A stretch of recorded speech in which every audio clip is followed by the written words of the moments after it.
NEET के मामलों में कुछ इतना कुछ चल रहा है कि हमारा जो अपनी तैयारी है और उन सब चीज़ों में है, सब कुछ फ़र्क पड़ता है। तो आज भी नीट के मामले में बहुत कुछ आया है और इस वीडियो में हम जो कि बात करने वाले हैं बहुत ही इम्पोर्टेंट मुद्दे के बारे में। आज मैं आपको कुछ कुछ न्यूज़ बताऊंगा जो न्यूज़पेपर्स में और सरकार की तरफ से, सुप्रीम कोर्ट की तरफ से, एनडीए की तरफ से जो आई हैं। और जो सरकार है, एनटीए है, सुप्रीम कोर्ट है, ये सब जो भी कर रहे हैं उनसे कौन अफेक्ट हो रहा है, क्या हो रहा है, उन सब चीज़ों के बारे में आज हम बात करने वाले हैं। और बच्चों, अगर आप नीट की तैयारी कर रहे हैं तो उस आपके लिए बहुत ही इंपॉर्टेंट एक डिस्कशन है जो इस वीडियो के लास्ट में होगा, उसको आप जरूर सुनिएगा। तो दोस्तों, जैसे कि यहाँ पे आपको एक दिख रहा होगा कि यहाँ पे जो सेंटर है उसने नोटिफाई किया है एंटी पेपर लीक लॉ। मतलब एक एंटी पेपर लीक लॉ बनाया गया है, चाहे नीट हो या फिर नेट हो, कि कोई भी एग्जाम हो, अगर आप इस किसी भी मामले में सम्मिलित होते हैं तो आपको 1 करोड़ का फाइन और 10 साल तक की जेल आपको जाना ही पड़ेगा।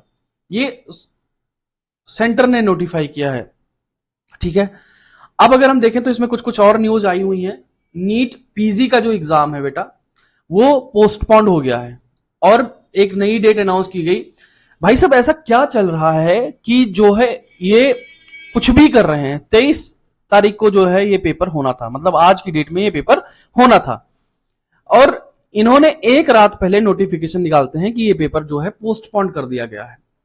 ऐसा क्या हो गया कि पेपर पोस्टपोन कर दिया गया? आप पेपर पोस्टपोन कर सकते हैं पर पेपर कैंसिल नहीं कर सकते हैं। आप, पता है आपको कि जो है पेपर लीक हुआ है, लेकिन फिर भी आप जो है दूसरे एग्जाम्स को अफेक्ट करेंगे। लेकिन जिस चीज के लिए बच्चे मांग रहे हैं कि इस एग्जाम को दोबारा कंडक्ट कराया जाए, उसमें आप कोई भी चीज नहीं कर रहे हैं। तो सीधी सी बात है कि आप बच्चों के भविष्य के साथ और बच्चों के इमोशंस के साथ, सब चीज के साथ आप खेल रहे हैं। कोई और मतलब नहीं है। सीधा आप ऐसे ही अनाउंस करते रहिए, बच्चे कोई दिक्कत नहीं है, बच्चे सर ऐसे लड़ते रहेंगे और आपको फिर से वोट देंगे, आपको फिर से सिलेक्ट करेंगे और फिर से अपना कटवाते रहेंगे। तो नीट और नेट पेपर लीक्स रो, सेंटर रिमूव्स एनटीए डायरेक्टर। चलो, आपने कम से कम एक काम तो ठीक किया कि सुबोध कुमार सिंह जो एनटीए के डायरेक्टर थे उनको उन्होंने रिमूव कर दिया है, उनको हटा दिया है।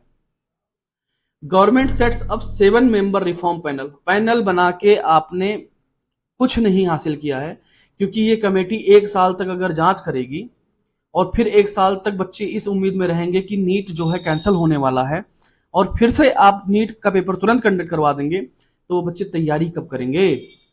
यही करते रहिए, आप कमेटी बनाइए और जांच करवाइए, कुछ होने वाला नहीं है इन सब चीजों से। आप यहाँ पे ये भी न्यूज देख सकते हैं कि हरियाणा में जो 6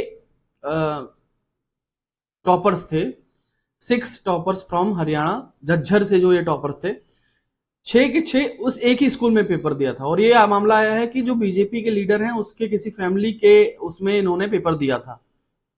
तो अब ये मान के चलिए कि कुछ भी न्यूज आ रही है बच्चों, बहुत सारी न्यूज आ रहे हैं नीट यूजी एग्जाम के रिलेटेड।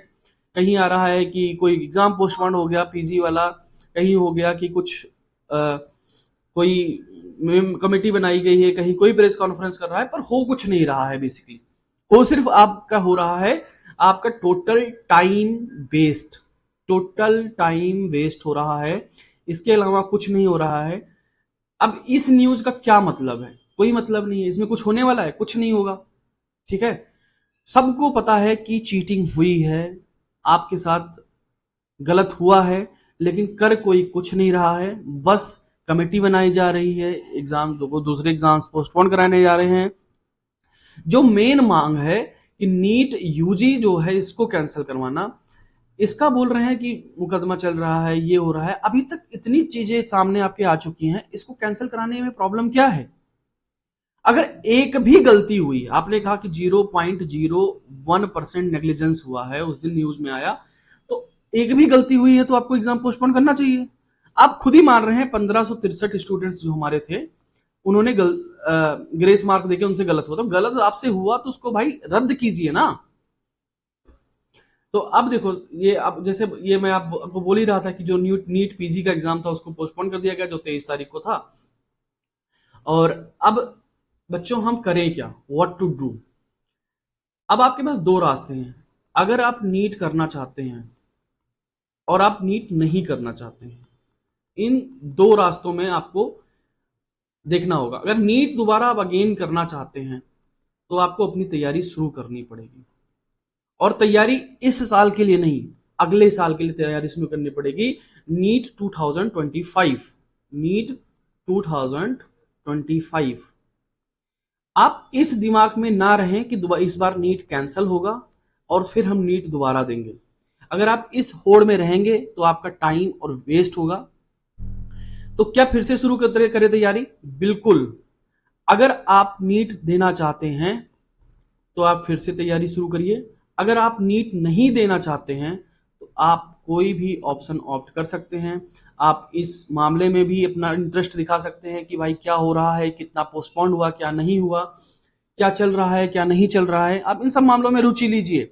लेकिन अगर आपको नीट दोबारा करना है तो नीट दोबारा आपको तैयारी करनी पड़ेगी, क्योंकि अगर आप नीट की तैयारी दोबारा करते हैं और फिर से आप 540, 550, 600, 620, 630, 650 नंबर तक अगर आप रहते हैं तो फिर से आपको 2026 में जाना पड़ेगा नीट देने के लिए। लेकिन अगर आप सीरियस एस्पिरेंट हैं तो बेटा आप दिमाग लगाना छोड़ दीजिए कि ये नीट कैंसिल होने वाला है। अगर कैंसिल हो जाएगा तो बहुत अच्छी बात है, ये आपके लिए बहुत बड़ी खुशखबरी होगी। लेकिन अगर नीट कैंसिल नहीं होगा तो आपको तैयारी दोबारा करनी पड़ेगी, और आप कुछ कर नहीं सकते क्योंकि आप एक इंडिविजुअल हैं और बहुत सारे बच्चे इससे अफेक्ट हो रहे हैं। तो अगर नीट आपको दोबारा करना है तो इस नंबरों के साथ समझौता ना करिए। तैयारी आप ऐसी करिए कि 700 के आसपास आप पहुंच जाएं, प्लस माइनस कुछ 10 से 20, 700 के आसपास आप स्कोर पहुंचाएं अपना, और अच्छे से किसी कॉलेज में अगले साल जाएं। जो हुआ इस बार उसके पीछे ज्यादा ना पड़े, क्योंकि हर बार जो चीटिंग हुई हर बार नहीं होगी, या फिर इस बार भी अगर चीटिंग करने वालों की संख्या कुछ रही होगी तो ना चीटिंग करने वालों की भी संख्या कुछ रही होगी जो 700 से ऊपर नंबर लाए हैं। बच्चों, आज की सिचुएशन और सिनेरियो ऐसी है कि हमें यह मान के चलना पड़ेगा कि हमें बिना किसी चीटिंग के उन बच्चों में सम्मिलित होना है जो 700 से प्लस नंबर बिना चीटिंग के ला सकते हैं।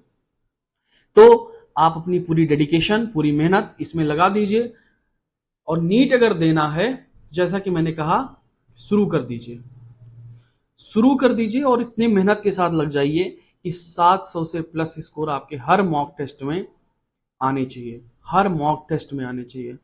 तो इसी के साथ मैं इस वीडियो में आपको यही बताना चाहता था कि आप जो है अपना समय वेस्ट ना करें, क्योंकि सरकार, एनटीए और सुप्रीम कोर्ट ये सब जो अपना काम करना है वो कर रही हैं, जो होना है वो होगा।